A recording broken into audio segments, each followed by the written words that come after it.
بسم اللہ الرحمن الرحیم۔ السلام علیکم دوستو، کہا جاتا ہے کہ پہلے زمانوں میں جب زمین پر اتنی آبادی نہیں تھی اور جنگل بیلے وغیرہ زیادہ ہوتے تھے تو ان جنگل بیلوں میں پریوں اور جن زادوں کے بسیرے ہوا کرتے تھے۔ اسی طرح کی ایک حقیقت پر مبنی کہانی آپ کی خدمت میں پیش کریں گے، لیکن اس سے پہلے آپ دوستوں سے گزارش ہے کہ ہمارے چینل MF اسلامک نالج کو سبسکرائب کر دیں اور ساتھ ہی لگے بیل آئیکن کو پریس کر دیں تاکہ ہماری نئی آنے والی ویڈیوز کا نوٹیفیکیشن آپ تک پہنچ سکے۔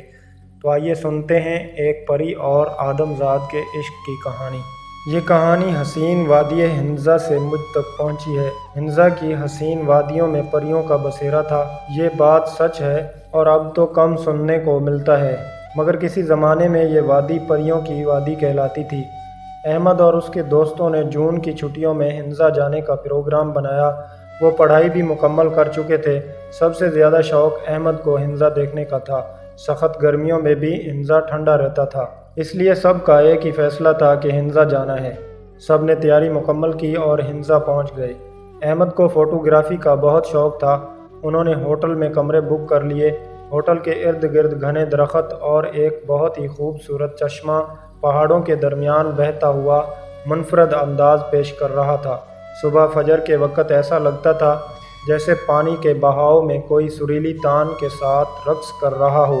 پرندوں کی چہچہاٹ، پانی کا شور، ٹھنڈی متوازی ہوا انسان کو اپنی طرف کھینچنے پر مجبور کر دیتی ہے۔ احمد کو آئے ہوئے تیسرا دن تھا۔ اس نے سوچا کہ ارد گرد کے مناظر کو اپنے کیمرے میں قید کر لوں۔ وہ فجر کی نماز سے فارغ ہو کر چشمے کی طرف آ گیا۔ چشمے پر کافی دھند چھائی ہوئی تھی۔ صبح کا سورج ابھی طلوع نہیں ہوا تھا۔ وہ قریب ہی ایک مخصوص جگہ پر بیٹھ گیا۔ بیٹھے ہوئے 10 ہی منٹ ہوئے تھے کہ اسے ایک سرگوشی سنائی دی۔ سنو حسین نوجوان، تم بہت پیارے ہو، ادھر گھومنے کے لیے آئے ہو؟ آؤ میں تمہیں پوری وادی کی سیر کراتی ہوں۔ ادھر چشمے کی طرف دیکھو، میں تمہاری منتظر ہوں۔ احمد نے پیچھے مڑ کر دیکھا تو اسے یقین نہیں آ رہا تھا۔ ایک بہت ہی حسین و جمیل لڑکی گلابی کپڑوں میں ملبوس حسن و جمال کا پیکر بن کر کھڑی تھی۔ تم کون ہو اور کہاں سے آئی ہو؟ اتنے سوال مت پوچھو، میں جو کہہ رہی ہوں وہ کرو۔ آنکھیں بند کر لو۔ احمد نے کسی کیفیت میں بے ساختہ آنکھیں بند کر لی۔ تھوڑی دیر میں احمد کو ایسا لگا کہ جیسے وہ ہوا میں اڑ رہا ہو۔ احمد اپنی آنکھیں کھولو۔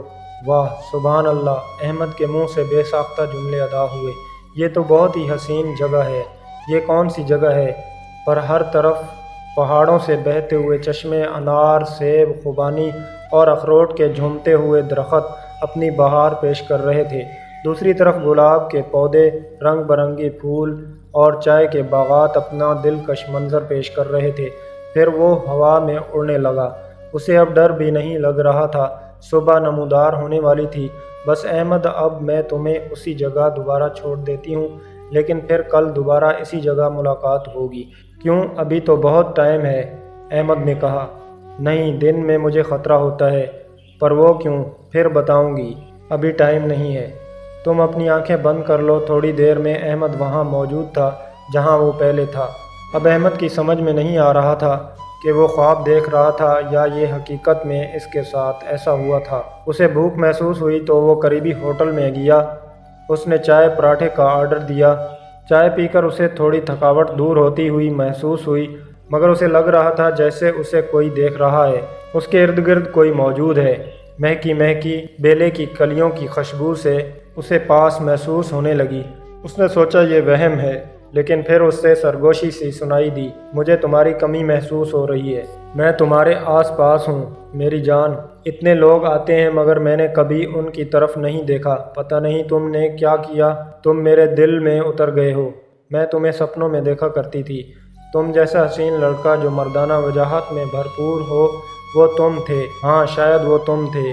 میرا تم سے کوئی پرانا رشتہ لگتا ہے۔ احمد گھبرا کر کرسی سے کھڑا ہو گیا۔ اس نے کاؤنٹر پر پیسے دیے اور اپنے ہوٹل کی طرف چل دیا۔ اس نے اپنے کمرے کا دروازہ کھولا۔ اسے محسوس ہو رہا تھا جیسے ہوا کے ساتھ کوئی چیز کمرے میں داخل ہوئی ہے، کیونکہ اسے وہی بھینی بھینی خوشبو محسوس ہو رہی تھی۔ اس نے گھبرا کر چاروں کل اور آیت الکرسی پڑھ کر اپنے اوپر دم کیا۔ اسے نیند بھی آ رہی تھی۔ تھکان کی وجہ سے وہ سو گیا۔ 2 بج چکے تھے۔ اس کے دوستوں نے آ کر اسے جگایا۔ یار اٹھ، کھانا آ گیا ہے۔ صبح بھی تو غائب تھا۔ وہ اٹھا اور شاور لے کر کھانے کی میز پر آ گیا۔ کھانا بڑا مزے کا تھا مگر احمد بے چین تھا۔ اس کے دوست اسد نے پوچھا، کیا بات ہے احمد؟ کچھ نہیں یار، بس تھک گیا ہوں پہاڑیاں چڑھ چڑھ کر۔ پھر اسے رات والی لڑکی یاد آ گئی۔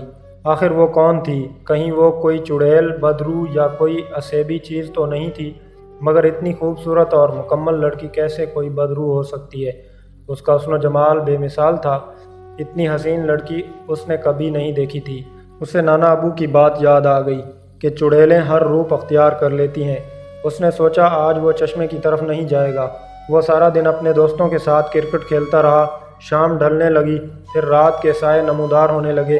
وہ لوگ مغرب اور اس کے بعد عشاء کی نماز پڑھ کر ایک مشہور ڈھابے پر گئے، جہاں انہوں نے نمکین گوشت کے ساتھ لچھے والی روٹی کھائی اور کشمیری چائے پی۔ ادھر ادھر کی باتوں میں کافی ٹائم گزر گیا تھا۔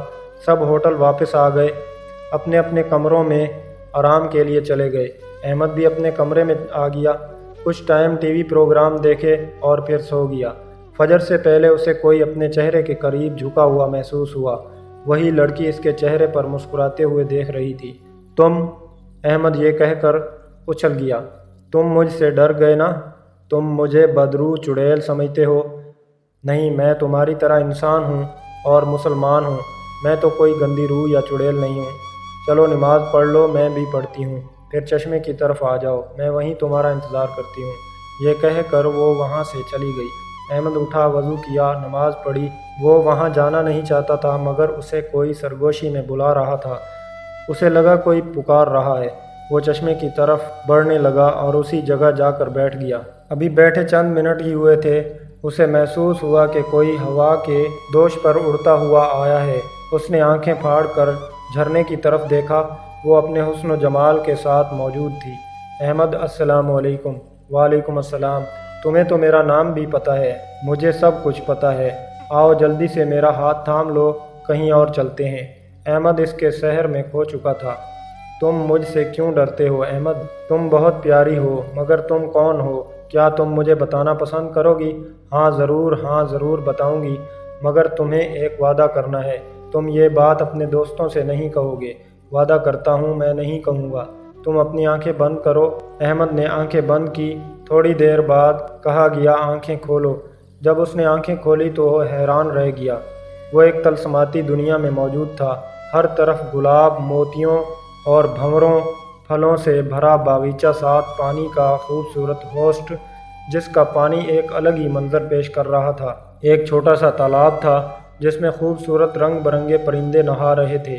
ایسا لگ رہا تھا جیسے وہ کوئی گیت گا رہے ہوں۔ حسین لڑکی اسے اپنے ساتھ کمرے میں لے گئی۔ اسے لگا کہ وہ جادوئی دنیا میں آ گیا ہے۔ احمد خوف زدہ ہو گیا۔ یہ تم کہاں لے کر آئی ہو مجھے؟ ارے تم ڈرو نہیں، یہ میرا کمرہ ہے۔ تم کیوں پریشان ہو رہے ہو؟ میں تو تمہیں کوئی نقصان نہیں پہنچاؤں گی۔ تم جان مانگ کر دیکھو، وہ بھی حاضر ہے تمہارے لیے۔ اس نے اپنے ہاتھ سے تالی بجائی۔ قریبی میز پر انواع و اقسام کے اعلیٰ کھانے سج گئے۔ احمد، آؤ ناشتہ کرتے ہیں، مجھے بھی بھوک لگ رہی ہے۔ پھر بیٹھ کر اپنے بارے میں تمہیں سب کچھ بتاؤں گی۔ ویسے میرا نام گل بکولی ہے۔ احمد نے سارے کھانے میں سے تھوڑا تھوڑا کھایا۔ پھر اسے چائے کی کمی محسوس ہوئی۔ اس نے چائے کا پوچھا تو کچھ ہی دیر میں گرما گرم چائے بھی حاضر ہو گئی۔ کھانا اور چائے اس قدر مزیدار تھا کہ اس نے کبھی کسی ہوٹل میں بھی ایسا کھانا اور ایسی چائے نہیں پی تھی۔ پھر اس پر نیند کا غلبہ طاری ہونے لگا، مگر وہ اس کے بارے میں پوچھنا چاہتا تھا۔ تم مجھے بتاؤ نا کہ تم کون ہو؟ ہاں میں بتاتی ہوں، اور میں تمہیں سب کچھ بتانا چاہتی ہوں۔ میں کوئی چڑیل نہیں ہوں، میں ایک پری ہوں۔ میرا نام گل بکولی ہے، اور دوسرے پری ذات بھی اسی چشمے کے پیچھے رہتے تھے۔ ہم سب بہت خوش و خرم زندگی گزار رہے تھے۔ میرے بابا یہاں کے راجا تھے، وہ بہت ہی نیک تھے۔ وہ یہاں کے غریب لوگوں کی بیس بدل کر مدد کیا کرتے تھے۔ پتہ نہیں کتنے گھروں کا چولہا ان کی وجہ سے چلتا تھا۔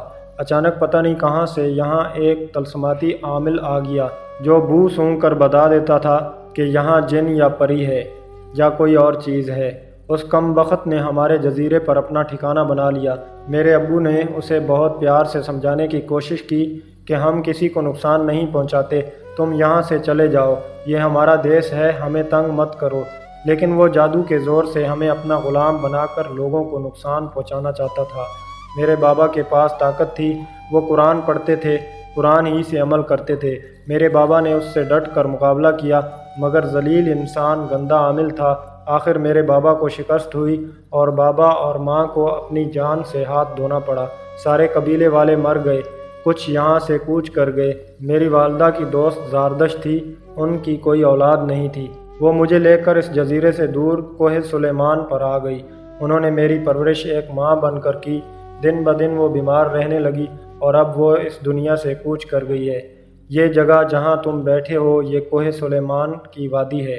جب مجھے میرے بابا اور ماں کی یاد آتی ہے تو میں حنزہ کی وادیوں میں چکر لگاتی ہوں، مگر دن میں نہیں، رات کو۔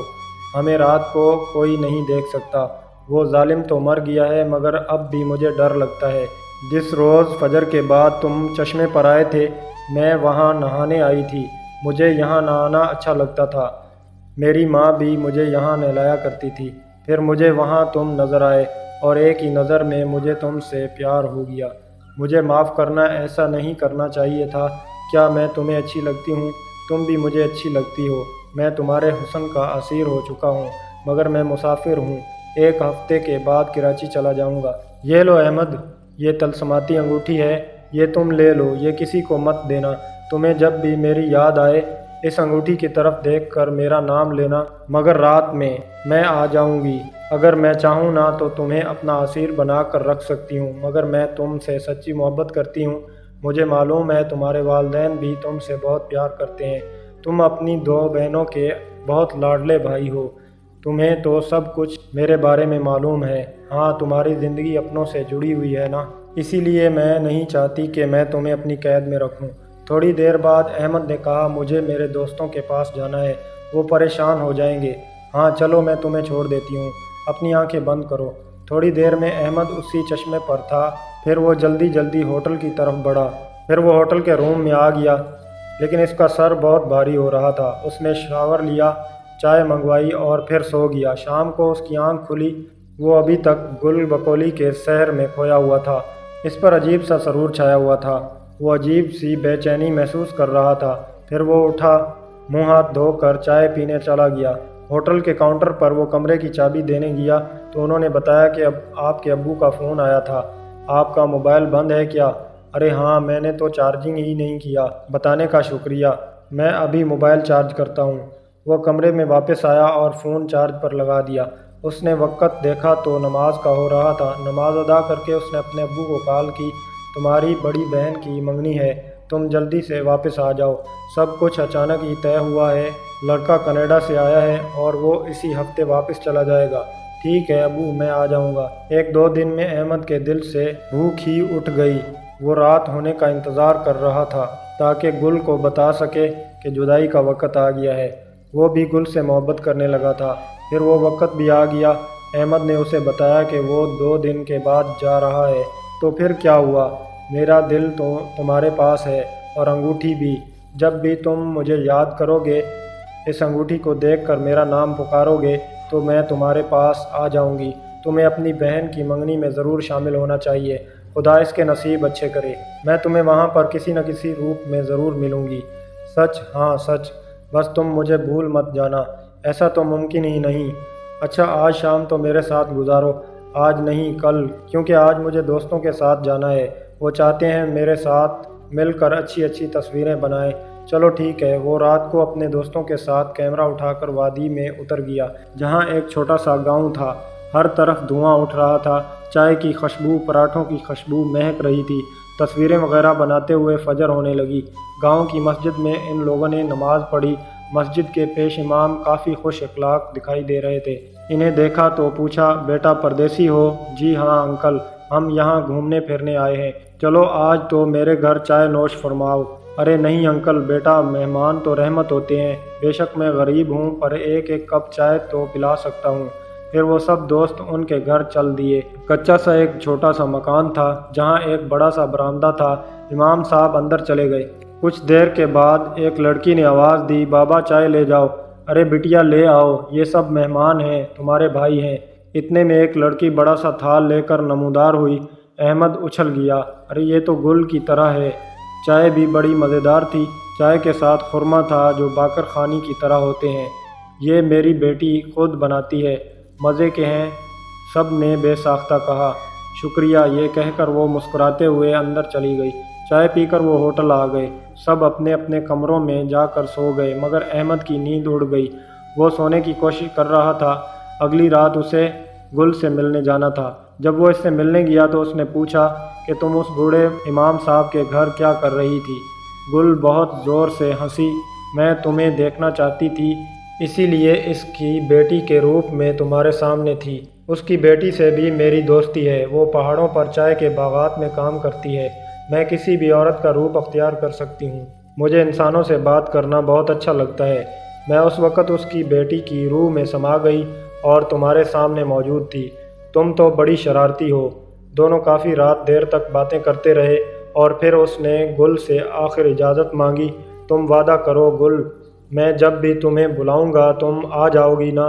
میں بھی یہاں واپس آنے کی کوشش کروں گا، مجھے تمہارے ساتھ رہنا اچھا لگتا ہے۔ اللہ حافظ۔ گل نے بھی مسکراتے ہوئے اسے اپنے سے جدا کیا۔ احمد گھر واپس آ گیا، مگر وہ اپنے دل کا چین حنزہ میں چھوڑ آیا تھا۔ گل کی یادیں اسے بے چین کر رہی تھیں۔ اسے معلوم تھا کہ وہ انسانوں سے ہٹ کر ہے، وہ ایک پری ہے جسے حاصل کرنا آسان نہیں، مگر پھر اسے جنون کی حد تک اس سے محبت ہو گئی۔ بہن کی منگنی کی تیاری چل رہی تھی، وہ بہت ہی مصروف ہو گیا۔ ساتھ ہی اس کے بابا نے تمام بزنس کی ذمہ داری بھی اسے سونپ دی تھی، کیونکہ وہ بیمار رہنے لگے تھے۔ کچھ مصروفیات کم ہوئیں تو اس نے اپنے بیگ سے انگوٹھی نکالی اور گل کو آواز دی، گل تم کہاں ہو؟ میرے پاس آؤ، مجھے بہت یاد آ رہی ہے۔ کچھ دیر گزری تھی، اسے اپنے کمرے میں وہی مہکی مہکی خوشبو محسوس ہوئی۔ کھڑکی میں سے ہوا کے ساتھ گل نمودار ہوئی۔ میں حاضر ہوں، بڑی جلدی یاد کیا، معاف کرنا، میں بہت مصروف ہو گیا تھا۔ مجھے سب پتہ ہے، بتاؤ منگنی کب ہے؟ اگلے ہفتے، جمعے کے دن۔ اچھا۔ پھر دونوں کافی دیر تک باتیں کرتے رہے۔ صبح ہونے والی تھی، فجر کی اذان ہونے والی تھی۔ گل کہنے لگی، میں چلتی ہوں، مجھے صبح سے پہلے جزیرے پہنچنا ہے۔ جمعے کو تمہاری بہن کی منگنی میں ضرور آؤں گی۔ کیسے؟ یہ تم خود دیکھ لینا۔ یہ کہتے ہوئے وہ غائب ہو گئی۔ احمد سونے کے لیے لیٹ گیا۔ صبح دیر تک سوتا رہا۔ 1 بجے سو کر اٹھا اور پھر کام میں مصروف ہو گیا۔ آخرکار جمعہ کا دن بھی آ گیا۔ سارا دن وہ کھانے اور سجاوٹ کے دیگر کام میں مصروف رہا۔ شام کو نہا کر اس نے گل کا پسندیدہ کلر وائٹ اور گرے کلر کا سوٹ پہنا۔ مہمان آنا شروع ہو گئے۔ بہن کے سسرال والے بھی آ گئے۔ رسم وغیرہ کی تیاریاں شروع تھیں۔ اس کی بہن صبا کی نند بڑی چنچل تھی، وہ زور شور سے گانا گا رہی تھی، ڈھولکی بھی خود بجا رہی تھی۔ احمد کبھی گانے وغیرہ میں لڑکیوں کے ہوتے ہوئے نہیں جاتا تھا، مگر اس لڑکی کی آواز اسے اپنے دل کے اندر اترتی ہوئی محسوس ہو رہی تھی۔ وہ زنان خانے میں چلا گیا۔ اس نے بہنوں کے پیچھے ہو کر اس لڑکی کی طرف دیکھا۔ اف، یہ تو گل کی شکل کا پیکر تھی، وہی حسن و جمال، وہی مسکراتی ہوئی آنکھیں اور خوبصورت۔ یہ کون ہے؟ اس نے اپنی بہن سے پوچھا۔ یہ میری نند کی بیٹی ہے، یہ میری نند کی بیٹی مہک ہے۔ اچھا، بڑی ہی پیاری ہے۔ ارے واہ، تمہیں بھی اچھی لگی؟ ہمیں تو لگتی ہی ہے۔ پھر کیا خیال ہے امی سے بات کی جائے؟ ارے تم تو بنا مطلب کے بات نکال لیتی ہو، میرا وہ مطلب نہیں تھا۔ رات تک پروگرام عروج پر رہا۔ جب سب لوگ اپنے گھر چلے گئے تو احمد نے بھی اپنے کمرے کا رخ کیا۔ اسے مہک کو دیکھ کر گل کی یاد آ گئی تھی۔ اس نے اپنی انگوٹھی نکالی اور گل کو آواز دی، مجھے تمہاری یاد بہت تڑپا رہی تھی، پر میں تو منگنی میں تھی۔ مجھے تمہاری بہن کی نند ہے، وہ جو تمہاری بہن کی نند ہے نا مہک، میں اس کی شکل میں تھی اور میں حیران تھا اور کنفیوز بھی تھا کہ یہ لڑکی گل کی طرح کیسے ہے۔ میں جب چاہوں، جہاں بھی چاہوں، کسی کے روپ میں تمہارے سامنے آ سکتی ہوں، مگر صرف تم اس بات کو محسوس کر سکتے ہو، کسی دوسرے کو یہ محسوس نہیں ہوگا۔ پھر وہ دونوں باتیں کرنے لگے۔ احمد، تمہاری شادی تمہارے ماں باپ نے کہیں بھی کر دی تو پھر میرا کیا ہوگا؟ میں تو ساری عمر شادی نہیں کروں گا۔ تمہارے والدین بہت اچھے ہیں، ان کی تم سے امیدیں وابستہ ہیں۔ میرا اور تمہارا ملنا بہت کٹھن ہے۔ مجھے اس کے لیے 2 سال کا چلہ کاٹنا پڑے گا اس شکل میں آنے کے لیے جس سے تمہاری شادی ہو، اور تمہیں میں اس کی شکل میں نظر آؤں، لیکن دوسرے دیکھنے والوں کو نہیں۔ دوسری بات، میں تمہارے لیے اولاد پیدا نہیں کر سکتی، تم میرے ہم جنس نہیں ہو۔ میں تمہیں ہر طرح کی محبت تو دے سکتی ہوں، مگر اولاد نہیں۔ ادھر احمد کے لیے مہک کو سب گھر والوں نے پسند کر لیا تھا۔ وہ چاہتے تھے کہ صبا کی شادی کے ساتھ ہی اس کی شادی بھی کر دی جائے۔ شادی 1 سال کے اندر ہی کرنا تھی، اس لیے احمد سے پوچھا گیا، وہ خاموش رہا اور اس کی بھی منگنی کر دی گئی۔ مہک بہت خوش تھی مگر احمد اداس تھا، وہ تو اپنا دل کسی اور کو دے چکا تھا۔ احمد نے گل سے بات کی تو گل نے کہا، میں نے تم سے اور تمہاری روح سے پیار کیا ہے، میں تمہیں حاصل نہ کر سکی تب بھی تم میرے دل کی دھڑکن میں رہو گے، تم کوشش کرو چلہ کاٹنے کی، میں تم سے الگ نہیں رہ سکتا۔ صبا اور احمد کی شادی کی تیاریاں ہونے لگی۔ احمد بہت بے چین تھا، وہ گل کو انگوٹھی کے ذریعے بار بار بلا رہا تھا مگر وہ نہیں آ رہی تھی۔ جس دن اس کی شادی تھی، بارات جانے کے لمحے تھے، احمد کو ایسے لگا کوئی اسے سرگوشی میں بلا رہا ہے۔ وہ چاروں طرف دیکھنے لگا، ہال کے پچھلے حصے کی طرف سے آواز آ رہی تھی، میں ادھر ہوں، میں گل تمہیں بلا رہی ہوں۔ احمد سب چھوڑ چھاڑ کے اس حصے کی طرف جا پہنچا۔ تم کہاں ہو گل؟ تم مجھے نظر کیوں نہیں آ رہی؟